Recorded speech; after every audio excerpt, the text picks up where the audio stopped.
فهو في عيشة راضية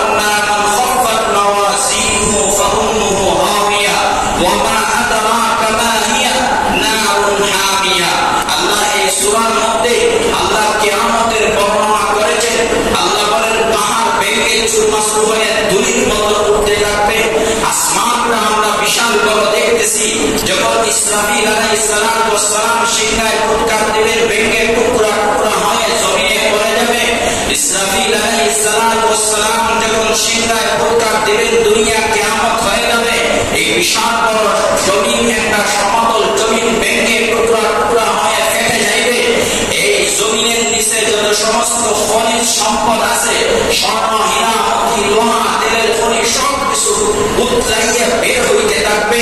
আল্লাহ পাক রব্বুল আলামিন এই সূরার মধ্যে কিয়ামতের বর্ণনা করেছেন।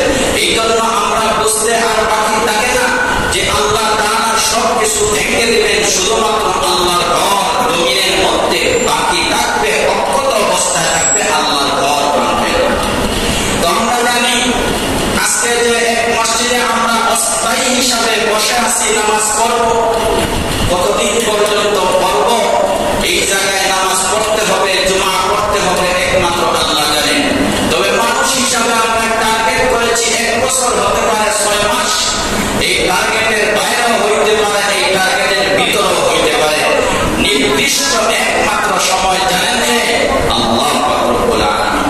তো আমরা জানি আপনাদের শিয়ারহাল উত্তরপাড়া যে জামে মসজিদটা ভাঙা হবে, এই মসজিদ থেকে আমরা বের হয়ে আল্লাহর ঘর পূর্ণ নতুন ভাবে নির্মাণ হওয়ার জন্য এই ঘর থেকে আমরা স্থানান্তরিত হয়ে আরেক এক জায়গায়, যেই জায়গায় আল্লাহ পছন্দ করেছেন, এই জায়গায় আমরা নামাজ পড়ার জন্য আজকে জুমার দিন সমবেত হয়েছি।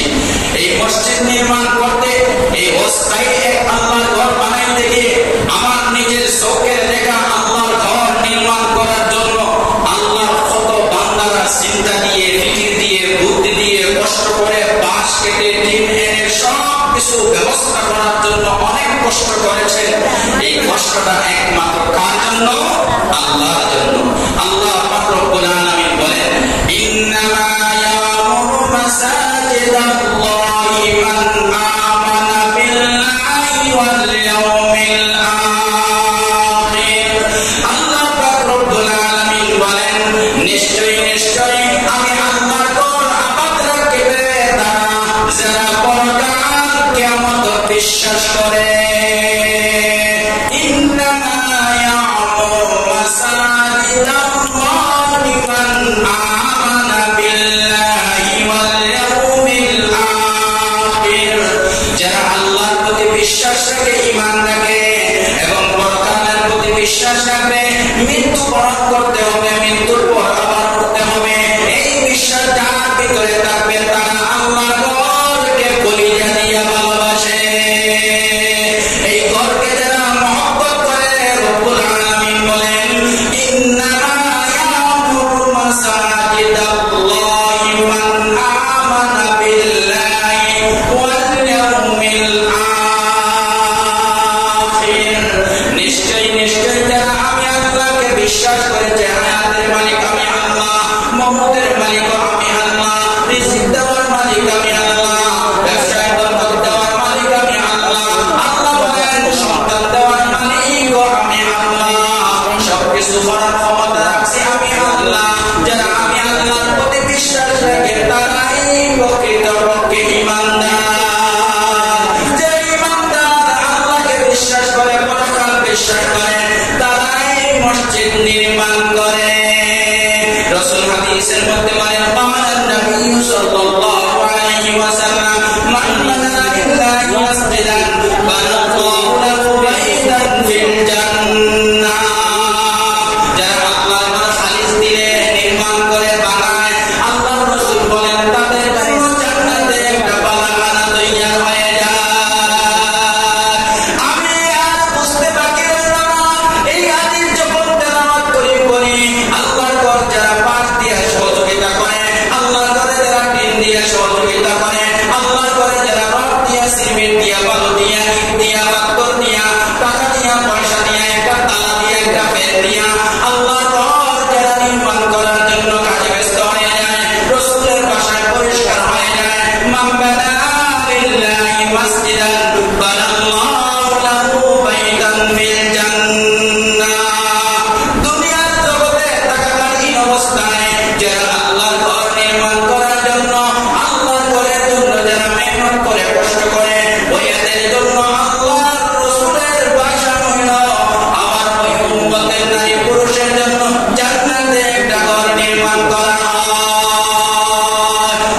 সাহাবায়ে কেরাম প্রশ্ন করলেন, ইয়া রাসূলুল্লাহ, ইয়া হাবিবাল্লাহ, আমরা তো একা একটা ঘর বানানো করার কোনো সামর্থ্য নাই।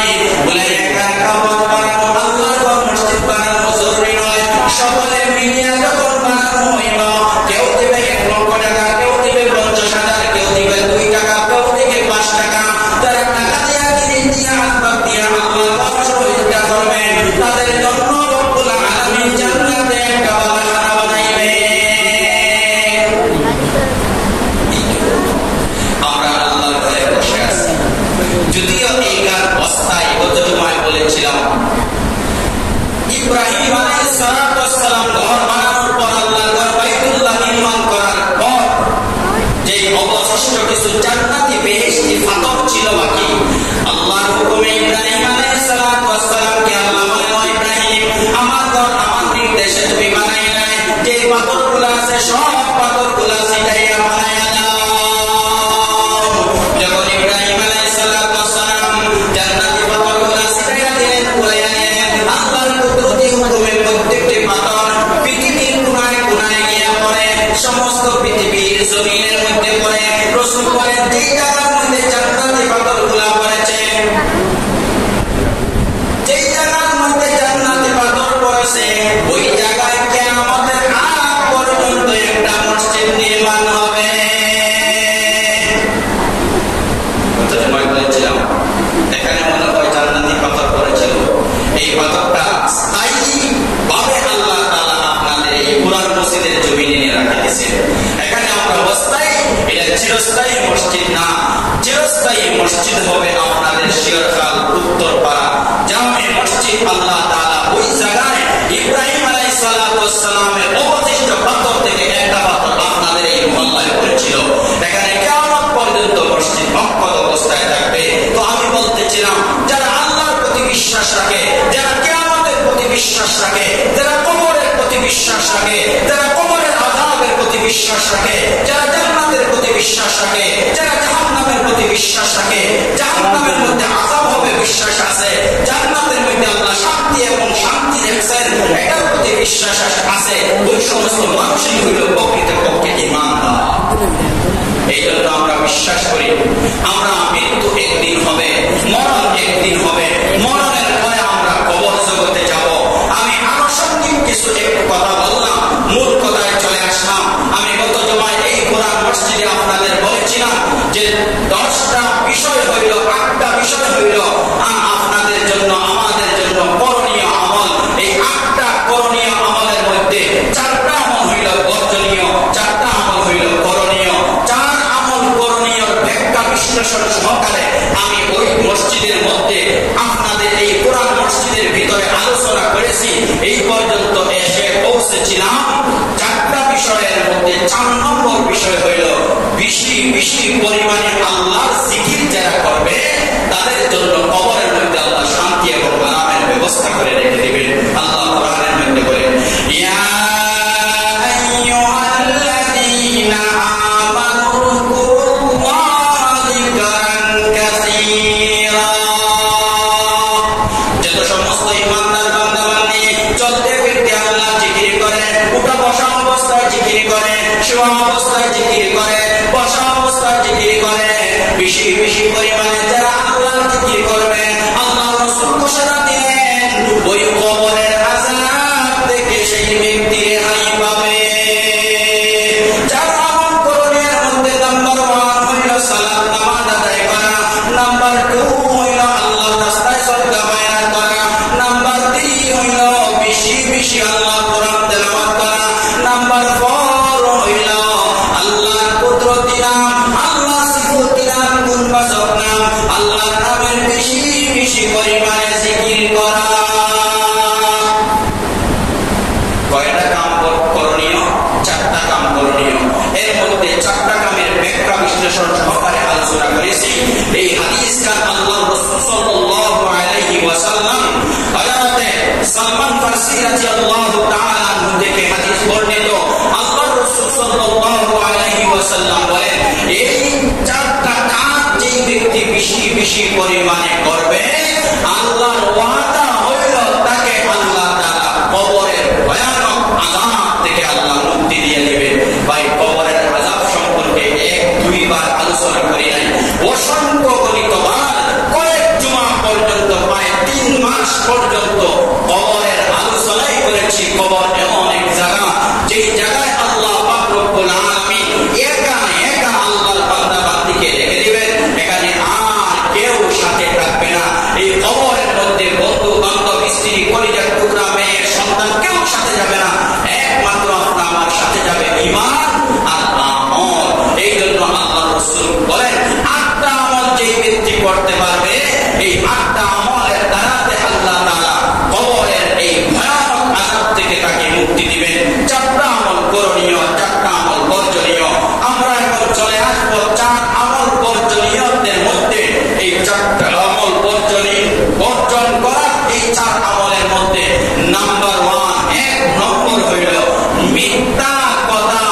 যদি বিশ্লেষণভাবে আলোচনা করি অনেক লম্বা সময় হবে। আর বর্তমান ডিজিটাল যুগের মধ্যে মিথ্যার প্রচলন বেশি। প্রশ্ন করতে পারেন কিভাবে? আগে এইরকম মিথ্যা কথা মানুষ বলতো না, মোবাইলটা বাড়ানোর পরে মানুষ যেই পরিমাণে মিথ্যা কথা বলে। বলতো তুমি কোথায় আছো? বলে আমি খন্দকার বাজার চলে আসছি। আসলে তো বন্ধু খন্দকার বাজার না, বলতো হইল সিলেট টাউনের ভিতরে। এটা মিথ্যা কথা নয়। তুমি কোথায় আছো? বলে আমি অমুক জায়গায় আছি। অমুক জায়গায় না, এটা মিথ্যা কথা। এই জন্য আল্লাহ রাসূল সাল্লাল্লাহু আলাইহি ওয়াসাল্লাম স্পষ্ট ভাষায় বলে দিলেন, চারটা আমল তুমি বাদ দিতে হবে, বর্জন করতে হবে, ছেড়ে দিতে হবে। মিথ্যা কথাটা বলা ছেড়ে দিতে হবে। নামাজি, মুসল্লি, ইমানদার, মুমিন মুসলমান তুমি থাকতে পারো, তোমার কাছে যদি মিথ্যার প্রচলন, মিথ্যা কথা বলার আপনার অভ্যাস থাকে, এই অভ্যাসের কারণে নামাজ পড়লেও কবরে আযাব হবে, রোজা রাখলেও কবরে আযাব হবে, হজ যাকাত করলেও আপনি কবরে আযাব ভোগ করতে হবে। কারণ যার আমল করণীয় আপনি করছেন, চারটা আমল বর্জনীয়। এক নম্বর হইল আপনার মিথ্যা কথা ছাড়তে হবে।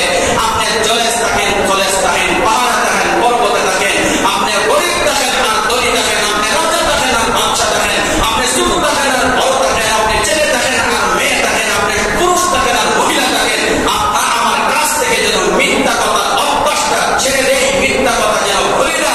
আল্লাহ রাসূল বলেন চার কাজ বর্জনীয়ের মধ্যে এই চার কাজের এক নম্বর কাজ হইল মিথ্যা কথা ছাড়তে হবে।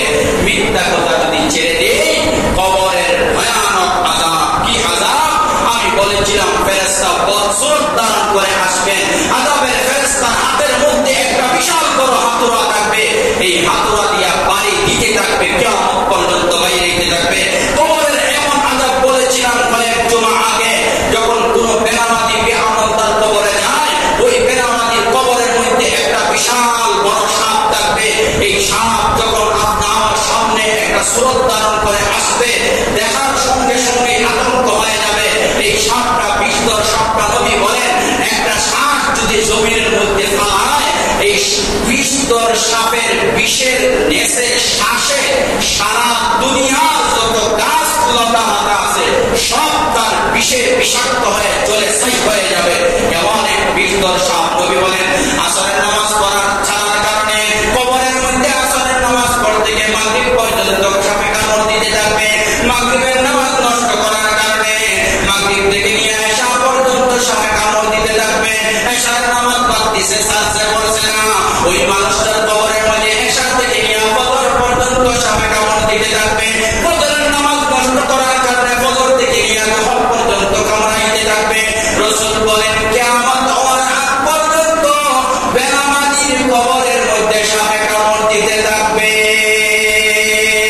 এই জন্য আমি বলতেছিলাম আল্লাহ পাক রব্বুল আলামিন বলেন, যেই ব্যক্তি আমার হুকুম পালন করবে, আমার বিধান পালন করবে, আমার নবীর তরিকা মোতাবেক জিন্দেগি পরিচালনা করবে, রাসূল বলেন ওই সমস্ত মানুষদের জন্য আল্লাহ জান্নাতের মধ্যে একটা বেহেশত বানাইয়া রাখবেন। জাহান্নামের আযাব, জান্নাতের শান্তি, আরাম, আয়েশ বলে শেষ করা যায় না। রাসূল বলেন একবার জিবরাইল আলাইহিস সালামকে বলতেছেন, ভাই জিবরাইল, জাহান্নামের কিছু আলোচনা আমাকে করা, আমাকে শোনাও। আল্লাহ রাসূল যখন বললেন, জিবরাইল আলাইহিস সালাম বলেন, ইয়া রাসূলুল্লাহ, ইয়া হাবিবাল্লাহ, জাহান্নাম এমন একটা জায়গা হবে যে জাহান্নামের মধ্যে 7টা দরজা থাকবে। ওই 7টা দরজার মধ্যে প্রত্যেকটা দরজায় দরজায় এক একজন ফেরেশতা থাকবে। আর যেই ফেরেশতার নাম হইল মালিক ফেরেশতা, ওই মালিক ফেরেশতা জান্নাতের প্রথম গেটের মধ্যে থাকবেন। ওই মালিক ফেরেশতা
থেকে নামাজ হই জাহান্নামে জ্বলতেই হবে। যদি নামাজ হই, ইমানদার হই, আল্লাহওয়ালা হই, জিকির বেশি করে করি, আর নামাজ বেশি পরিমাণে করি, তেলাওয়াত বেশি পরিমাণে করি, সদকা বেশি পরিমাণে করি, রাসূল বলেন কবরে যাইতে দেরি হবে, কবরের মধ্যে আল্লাহ শান্তির জায়গা বানিয়ে দিতে দেরি করবেন না। রাসূল বলেন আল কবরু রাওযাতুম মিন রিয়াদিল জান্নাহ আও হুফরাতুম মিন হুফারিন নার। কবর এমন এক জায়গা, ইমানদার নেক আমল বান্দা বান্দির জন্য জান্নাতের একটা টুকরা, বেআমল বেঈমানদারের জন্য জাহান্নামের একটা গাড়া।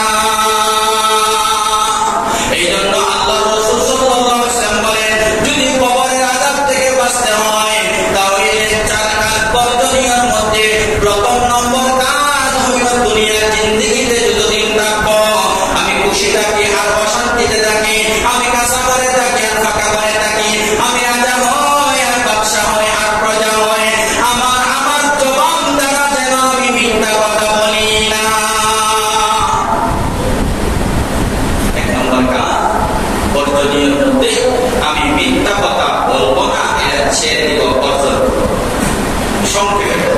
দুই নম্বর কাজ হইল খিয়ানত, আমানতদারি। এটাও আমাদের মধ্যে খুব দুর্বলতা, আমানতদারি নাই বলতেই চলে। কথার আমানত আছে, টাকা পয়সার আমানত আছে, লেনদেনের আমানত আছে, সব কিছুর মধ্যে আমানতদারি রক্ষা করতে হবে। আমানতদারি যার মধ্যে আছে ওই মানুষের জন্য কবরটা একটা জান্নাতের টুকরা হবে। যদি আমানতদারি না হয় তাহলে কবরের মধ্যে আযাব থেকে আযাব আপনার জন্য অপেক্ষা করতেছে।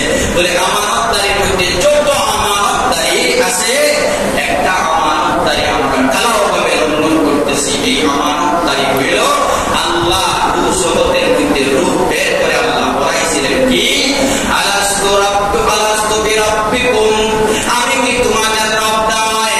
আমরা সকলে বলেছিলাম ক্বালু বালা।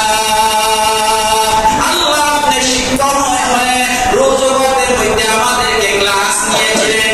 এই ক্লাসের মধ্যে প্রথম নম্বর সবক হইল আমি কি তোমাদের রব নয়? আমরা সকলে রোজগতের মধ্যে এক বাক্যে উচ্চারণ করেছিলাম ক্বালু বালা। আল্লাহ আপনি হইলেন আমাদের মালিক। দুনিয়াতে বানাইলে ঘরের মালিক বলবো না, মালিককে ছাড়বো না। আর দুনিয়ার বুকে আমরা এসে মালিক ভুলে গিয়েছি। দুনিয়ার চাকচিক্যের পিছনে পড়িয়া, দুনিয়ার মিয়ে মুহে পড়িয়া। রাসূল বলেন ক্বালান নবী সাল্লাল্লাহু আলাইহি ওয়াসাল্লাম হুব্বুদ দুনিয়া রাসু কুল্লি খাতিআ। রাসূল বলেন দুনিয়ার মহব্বত সমস্ত গুনাহের মূল। দুনিয়ার মহব্বত অন্তর থেকে বের করে দিতে হবে, আল্লাহর মহব্বত অন্তরের মধ্যে রাখতে হবে। আল্লাহ রাসূল এই কথা বলেন নাই দুনিয়া ছেড়ে দিতে হবে। আল্লাহ রাসূল বলেন দুনিয়াদারি করো, কিন্তু দুনিয়ার মহব্বত কলিজার মধ্যে থাকবে না। মহব্বত কলিজার মধ্যে থাকবে, কলবের মধ্যে থাকবে একমাত্র মালিকের। যেই মালিকের ধন দেয়, সম্পদ দেয়, যেই মালিকের গরিব বানায়, ধনী বানায়, যেই মালিকের মুহূর্তের ভিতরে বাদশা বানায়, যেই মালিকের মুহূর্তের ভিতরে সমস্ত সিংহাসনের ক্ষমতা সেকেন্ডের ভিতরে আল্লাহ কেড়ে নিয়ে দেশ থেকে বানাইতে পারে, ওই আল্লাহর প্রতি বিশ্বাস রাখতে হবে।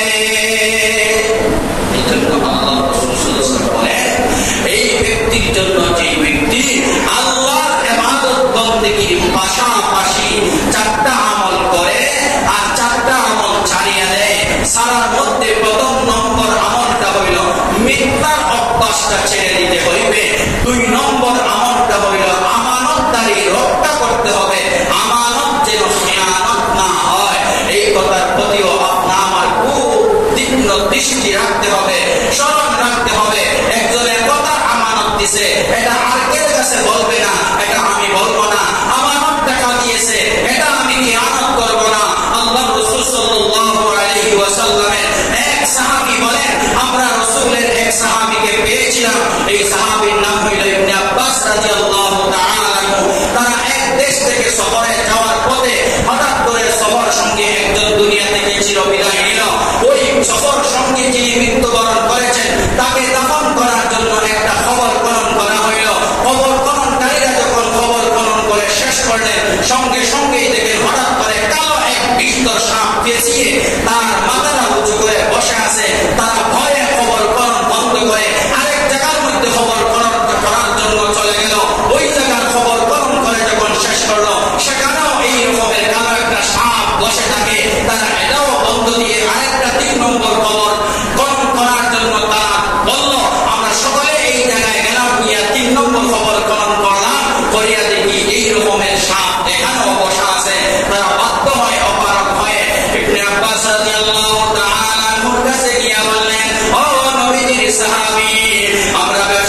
কিন্তু আমরা যখন খবর গ্রহণ করলাম এই বনপ্রান্তরের মধ্যে যেই জায়গায় আমরা খবর গ্রহণ করি সেই জায়গার মধ্যে ভয়ঙ্কর ধারণ করে রূপ ধারণ করে একটা বিষধর সাপ বসে থাকে। এই সাপটা বসে থাকে, আমরা এই খবর থেকে আমরা বাহির হয়ে আরেকটা খবর গ্রহণ করার জন্য গেলাম। 3 নম্বর খবর আমরা গিয়ে দেখি এই খবরের মধ্যে সাপ বসে আছে। এখন আমরা কি করি? ইবনে আব্বাস রাদিয়াল্লাহু তাআলা বলেন, ও আল্লাহর বান্দারা, আমি বুঝতে পারলাম এই লোকটা মনে হয় কোনো খারাপ আমল করেছে। এই খারাপ আমল করার কারণে আল্লাহ কবরের মধ্যে তাকে রাখার আগেই কবরে একটা সাপ বানায় রেখে দিয়েছে। এই কবর, এই জায়গার মধ্যে যেই সাপটা, এই সাপটা তোমরা খবর গ্রহণ করা বন্ধ করে দিয়েছো, কিন্তু আমি বলতে আর বাকি রাখবো না। আল্লাহর কসম করে বলি, পৃথিবীর বুকে যেই জায়গায় কবর গ্রহণ করবে ওই জায়গায় সাপটাকে পেয়ে যাইবে। তোমরা যেখানে কবর গ্রহণ করেছিলে প্রথম, এই জায়গায় কবরের মধ্যে আল্লাহর বান্দারে রাখিয়ে দেও। এই আল্লাহর বান্দা এই ব্যক্তির বাড়ির মধ্যে গিয়া তার খবরটা নিয়ে কি আমল ছিল। সফর সঙ্গীরা যখন সফর শেষ করে তার কিছু সামানপত্র নিয়ে তার বাড়ির মধ্যে যখন রওনা দিলেন, বাড়ির মধ্যে গিয়া যখন খবর জানতে চাইলেন, তারা বলতে আর বাকি রাখলো না। তারা বলে তার এমন একটা বদ আমল ছিল, কিন্তু ওই আমলটা সে কখনো ছাড়ে না। ওই আল্লাহর বান্দা কিছু গমের ব্যবসা করত। ব্যবসা করার সময় ওই আল্লাহর বান্দা গমের সাথে কিছু ভুসি আর মাটি মিশ্রিত করে বিক্রি করত। আল্লাহ রাসূল সাল্লাল্লাহু আলাইহি ওয়াসাল্লাম বলেন, তোমরা কোনদিন কোনো মানুষের ধোঁকা দিও না, মিথ্যা কথা বলে ধোঁকা দিও না। যদি ধোঁকা দাও আল্লাহ পাক রব্বুল আলামিন কবরের মধ্যে আযাব রেখে দিয়েছে। অনেক ব্যবসায়ী বাইরে দেখা যায় মাইন্ড করবেন না, জিনিসটা পছন্দ করে বলতেছি একটা খাওয়া লাভ হবে না, আমি আপনাকে এমনি দিতেছি, এটা কোনো লাভ করে দিতেছি না। আসলে ওই ব্যবসায়ী ভাই ওই জিনিসটা বিক্রি করতেছে, বিনা লাভে বিক্রি করবে না। জিনিস বেচার সময় মিথ্যা কথা বলবো না, কসম খাইব না। আপনার আমার লাভ করার জন্য আল্লাহ তাআলা নিজেই বলে দিয়েছে, আমি তোমাদের জন্য ব্যবসাকে হালাল করে দিলাম আর সুদকে আমি হারাম করে দিলাম। এই ব্যক্তি কোরআনের হালালকে হালাল মানবে, হারামকে হারাম মানবে। আল্লাহ রাসূল বলেন, ফাআহাল্লাল্লাহু হালালাহু ওয়া হাররামা হারামাহু আদখালাহুল্লাহুল জান্নাহ। কোরআনের হালালকে হালাল যারা মানবে, কোরআনের হারামকে হারাম যারা মানবে, মানিয়া যখন জীবন পরিচালনা করবে, আল্লাহ রাসূল বলেন আদখালাহুল্লাহুল জান্নাহ, ওই ব্যক্তি জান্নাতে প্রবেশ করবে। এই জন্য আমরা সবাই শেষের পর্যায়ে এসে পৌঁছেছে। আমরা একান্ত পর্যন্ত এসে পৌঁছেছিলাম যে আল্লাহ তাআলার রাসূল যেই 8টা বিষয়ের আমলের কথা বলেছেন, এর মধ্যে আল্লাহ রাসূল 4 কাজ ছাড়ার কথা বলেছেন। 4 কাজ ছাড়ার মধ্যে 2 নম্বর কাজ হইল খেয়ানত করতাম না, আমানতদারি রক্ষা করব। আমানত যেন কোনোদিন খেয়ানত না হয়। তারপরে আরো বাকি 2টা বাকি আছে, এই 2টি বিষয়ের আলোচনা আগামী জুমায় ইনশাআল্লাহ হবে। সময় যেহেতু শেষের পর্যায়ে, আল্লাহ পাক রব্বুল আলামিন আপনাকে আমাকে এই কথাগুলো বোঝা এবং আমল করার তৌফিক দান করুন। সকলে বলেন আমিন। সাল্লাল্লাহু আলা সাইয়্যিদিনা মাওলানা মুহাম্মদ ওয়া আলা আলিহি ওয়া আসহাবিহি ওয়া সাল্লাম। আস্তাগফিরুল্লাহ ইন্নাল্লাহা গফুরুর রহিম। আস্তাগফিরুল্লাহ ইন্নাল্লাহা গফুরুর রহিম। লা ইলাহা ইল্লাল্লাহ মুহাম্মাদুর রাসূলুল্লাহ। আশহাদু আন লা ইলাহা ইল্লাল্লাহ ওয়াহদাহু লা শারীকা লাহু ওয়া আশহাদু আন্না মুহাম্মাদান আবদুহু ওয়া রাসূলুহু।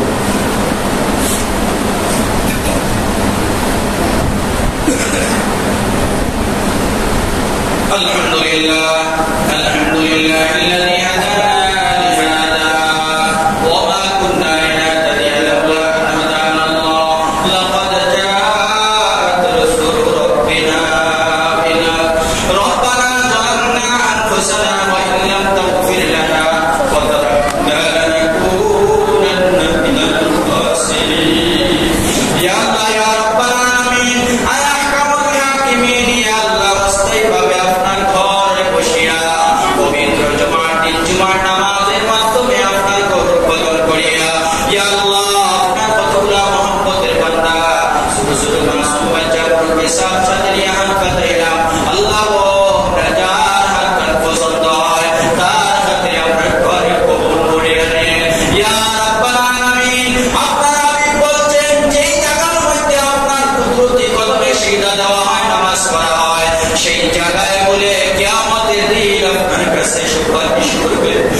জুমায় পড়ব, এই জায়গায় যেন আমাদের পক্ষে আপনার কাছে সুপারিশ করে ইয়া আল্লাহ আমরা সারিয়া সারিয়া আমরা পর্যন্ত অন্তর কবর আল্লাহ আজকে জুমার দিনে ওসিলা বানাইয়া কিয়ামত পর্যন্ত মাফ করে নিয়ে ইয়া আল্লাহ আপনার কত বান্দা আমাদের দেশ থেকে বিদেশ থেকে দোয়া সাইফুল থেকে নেক আশারে পুরা করে নিয়ে আয় আল্লাহ আমরা পেরেশানি টেনশনটা দূর করে নিয়ে ইয়া রাব্বাল আলামিন আসমানি জমিন আযাব গজব থেকে আমরা হেফাজত করে ইয়া রাব্বাল আলামিন আপনার এক বান্দা দোয়া চাইছে ইয়া আল্লাহ আপনার বান্দা নেক আশারে পুরা করে নিয়ে ইয়া রাব্বাল আলামিন অনেকে দোয়া চাইছে ইয়া আল্লাহ প্রত্যেকে নেক উদ্দেশ্যে পুরা করে নিয়ে নাম বলার তো কোনো প্রয়োজন নাই, আপনি তো দেখছেন আল্লাহ প্রতিদিন নজরে চাইছে দেখছেন কে কে দোয়া চাইছে আয় আল্লাহ প্রত্যেকের নেক আশারে পুরা করে নিয়ে আয় আল্লাহ যারা দোয়া চাইতে পারেন না তাদের মনের আশারে আপনি পুরা করে নিয়ে ইয়া আল্লাহ আপনার কবরে দেবেন কবরে সুবহান করার তৌফিক দিন ইয়া আল্লাহ কবর উঠে আমরা রব্বির কবর দেওয়া না আল্লাহ জাহান্নামের আগুন ফেলে দেয় আমরা সহ্য করতে পারবো না ইয়া আল্লাহ যেই কাজ করলে কবরে আযাব থেকে বাঁচা যায় আল্লাহ সেই কাজগুলো করার তৌফিক দিন যেই কাজগুলো করলে কবরে আযাব হয় আল্লাহ ওই সমস্ত কাজ থেকে আমরা বাঁচিয়ে থাকার তৌফিক দিন ইয়া আল্লাহ মুহাম্মদবাসী জিন্দা মুর্দা সবাই মাফ করিয়া দিন প্রত্যেকটি ঘরে ঘরে হেদায়েত হওয়ারে চালু করিয়া দিন আমরা সবাই নামাজ মৃত্যু পর্যন্ত আদায় করার তৌফিক দিন যত বের আমাদের আপনার বান্দা বান্দী আছে প্রত্যেকে হেদায়েত নসিব করে আমরা যারা প্রবাসী আছেন প্রত্যেকের প্রবাস জিন্দেগি শান্তি করিয়া দিন ইয়া আল্লাহ এই অবস্থায় ঘর আপনার নির্মাণ করতে কত টাকা পয়সা খরচ করেছে অনেকেই দিয়েছেন আপনার বান্দাবান্দি প্রত্যেকের দানকে আপনি কবুল করে নিন ইয়া আল্লাহ ইয়া রাব্বাল আলামিন ইয়া আল্লাহ সুন্দরভাবে এই মসজিদ নির্মাণ করা হবে আপনি কুদরতি সাহায্য করেন আপনার কুদরতি ভান্ডার হইতে দিয়েন ইয়া আল্লাহ আপনার ঘর নির্মাণ করতে গিয়া চিন্তা দিয়া ফিকির দিয়া পরামর্শ দিয়া বুদ্ধি দিয়া টাকা দিয়া পয়সা দিয়া ইয়া আল্লাহ আসবাবপত্র দিয়া যারা সহযোগিতা করেন আল্লাহ তাদেরকে আল্লাহ জান্নাতে একটা ঘর বানাইয়া রাখেন ইয়া আল্লাহ মেহেরবানি করে আপনি আমরা সুস্থতা দিয়ে নসিব করেন বেমার আজারে দূর করিয়া দেন আল্লাহ আমাদের শান্তি দিয়ে বিশৃঙ্খলা